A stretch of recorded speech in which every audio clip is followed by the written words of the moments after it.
अस्सलामुअलैकुम। आज बरोज़ जुमेरात 27 जून। RFI bulletin के साथ मैं हूं नौरीन चौधरी। सबसे पहले हेडलाइंस। SCO इजलास में शिरकत के लिए वज़ीर आज़म शहबाज शरीफ 2 जुलाई को आज़रबाईजान का दौरे पर रवाना होंगे, जहां वो रूसी और चीनी सदर से मुलाकात करेंगे, जबकि भारतीय वज़ीर आज़म से मुलाकात का कोई इम्कान नहीं।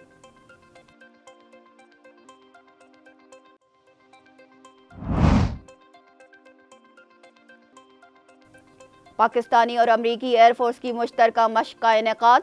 मकसद टैक्टिकल इस्तेदाद को बढ़ाना, दहशतगर्दी से निपटना, फजा से ज़मीन पर हदफ को निशाना बनाना और एक दूसरे के तजर्बात से इस्तिफादा हासिल करना था।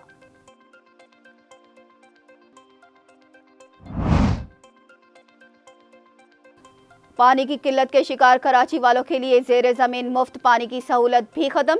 डिजिटल मीटर नस्ब करने का फैसला। सिंध हुकूमत की जानिब से नोटिफिकेशन जारी।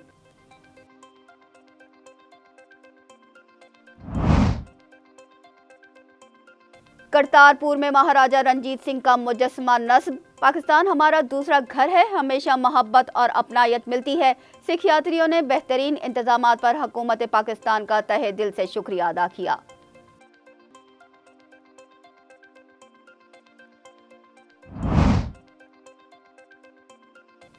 अमेरिका की भारतीय मजहबी इंतहा पसंदी पर रिपोर्ट जारी कर दी गई। भारत में तीसरी मर्तबा जीतने वाले वजीर आजम नरेंद्र मोदी और उनकी हिंदू कौम परस्त भारतीय जनता पार्टी के दौर में अकलियतों पर हमले में इजाफा देखा गया।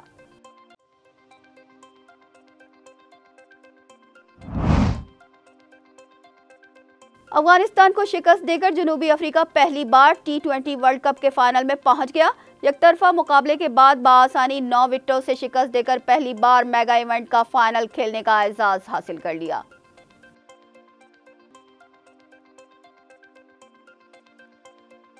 हेडलाइंस आपने मुलाहिजा की। चलते हैं खबरों की तफसीलात की जानिब।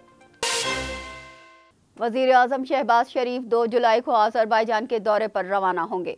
वजीर आजम मोहम्मद शहबाज शरीफ 2 से 6 जुलाई तक आज़रबाईजान का दौरा करेंगे, जहां वो शंघाई ताउन तंजीम के सरबराह इजलास में शिरकत करेंगे।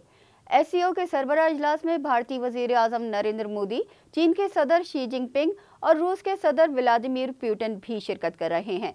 वजीर आजम शहबाज शरीफ की चीनी और रूसी सदूर समेत तंजीम के दीगर रुकन ममालिक के रहनुमाओं से 2 तरफा मुलाकातें मुतवक्का हैं, जबकि भारतीय वजीर आजम नरेंद्र मोदी से बाज़ाब्ता मुलाकात का कोई इम्कान नहीं है।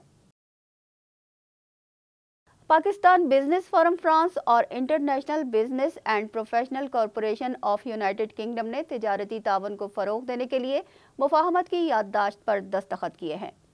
फ्रांस में पाकिस्तान के सफ़ीर आसिम इफ्तिखार अहमद ने MOU पर दस्तखत की तकरीब में शिरकत की, जिसका मकसद फ्रांस में मेड इन पाकिस्तान मसनूआत को फ़रोग़ देना है। याददाश्त पर पाकिस्तानी बिजनेस फोरम फ्रांस के चेयरमैन और international business and professional UK की जानिब से दस्तखत किए गए।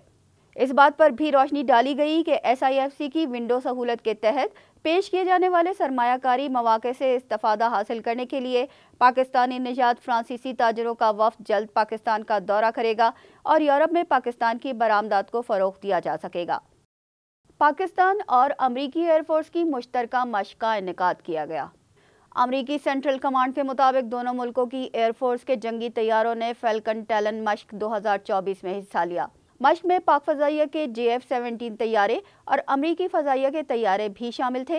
1 जून से 11 जून तक होने वाली इस मश्क का मकसद टैक्टिकल इस्तेदाद को बढ़ाना, दहशतगर्दी से निपटना, फ़ज़ा से ज़मीन पर हदफ को निशाना बनाना और एक दूसरे के तजर्बात से इस्तिफ़ादा करना था।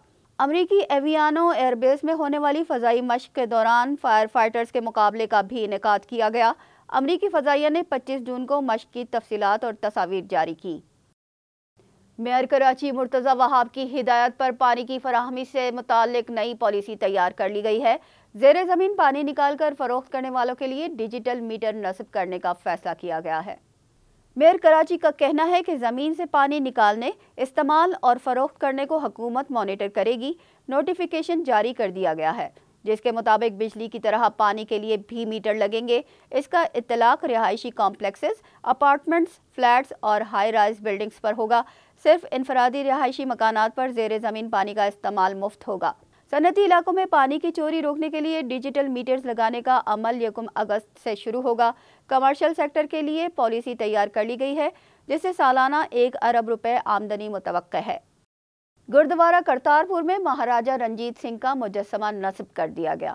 करतारपुर में महाराजा रंजीत सिंह की 185वीं बरसी के मौके पर महाराजा रंजीत सिंह का मुजस्समा नस्ब करके उसकी रुनुमाई की गई। तकरीब में भारत से आए 435 यात्री भी शरीक हुए। यात्रियों की तवाज़ा मिक्स सब्जी, दाल मिक्स, अचार और पुलाव से की गई। भारत से आए यात्रियों ने पाकिस्तान को अपना दूसरा घर करार दिया और कहा कि यहाँ उन्हें हर जगह मोहब्बत और अपनायत मिलती है। यात्रियों ने बेहतरीन इंतजामात पर हुकूमत पाकिस्तान का शुक्रिया भी अदा किया। अमेरिका ने भारतीय मजहबी इंतहा पसंदी पर रिपोर्ट जारी कर दी, जिसमें मुसलमानों और ईसाइयों पर पुरतशद्दुद हमले, कत्ल और इबादत गाहों की तोड़फोड़ से मुतालिक तफसीलात शामिल हैं। रिपोर्ट में कहा गया है कि भारत में तीसरी मर्तबा जीतने वाले वजीर आजम नरेंद्र मोदी और उनकी हिंदू कौम परस्त भारतीय जनता पार्टी के दौर में अक़लियतों पर हमलों में इजाफा देखा गया है। हिंदुस्तान में मजहब मुखालिफ कवानीन, नफरत अंगेज तकारीर, अक़लियतों के घरों और इबादत गाहों को मसमार किया गया। मणिपुर में 250 से ज्यादा गिरजाघरों को आग लगा दी गई। इन नफरत अंगेज कार्रवाइयों में 200 से ज्यादा लोग मारे गए और 60,000 से ज्यादा बेघर हो गए। Secretary of state Antony Blinken का रिपोर्ट के मुतालिक कहना है कि अमेरिका को गजा जंग के अलावा यहूद दुश्मनी और इस्लामोफोबिया दोनों में तेजी से इजाफे का सामना है। ईरान में सदारती इंतखाबात के लिए पोलिंग कल होगी। सदारती इंतखाबात के लिए 6 उम्मीदवारों के दरमियान मुकाबला मुतवक्के है। ईरान में सदारती इंतखाबात 2025 में होना थे, ताहम गुज़िश्ता माह सदर इब्राहिम रईसी के हेलीकॉप्टर हादसे में इंतकाल के बाद इस ओहदे पर चुनाव के लिए कल ईरानी अवाम वोट डालेंगे। ईरानी शुरा निगहबान ने सिर्फ 6 उम्मीदवारों के नामों की मंजूरी दी है।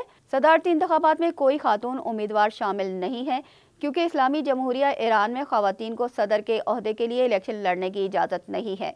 ईरान के सुप्रीम लीडर आयतुल्लाह खामेनाई ने अवाम पर जोर दिया कि वो जुमे को होने वाले इलेक्शन में बढ़ चढ़ कर हिस्सा लें।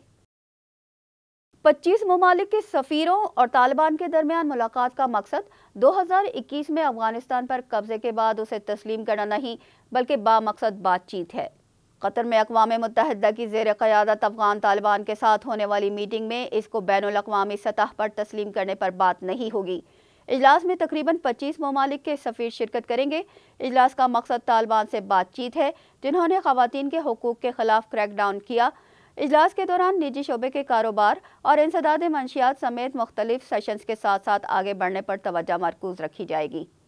तालिबान का कहना है कि वो इस्लामी कवानीन की अपनी तशरीह के मुताबिक हुकूक का एहतराम करते हैं।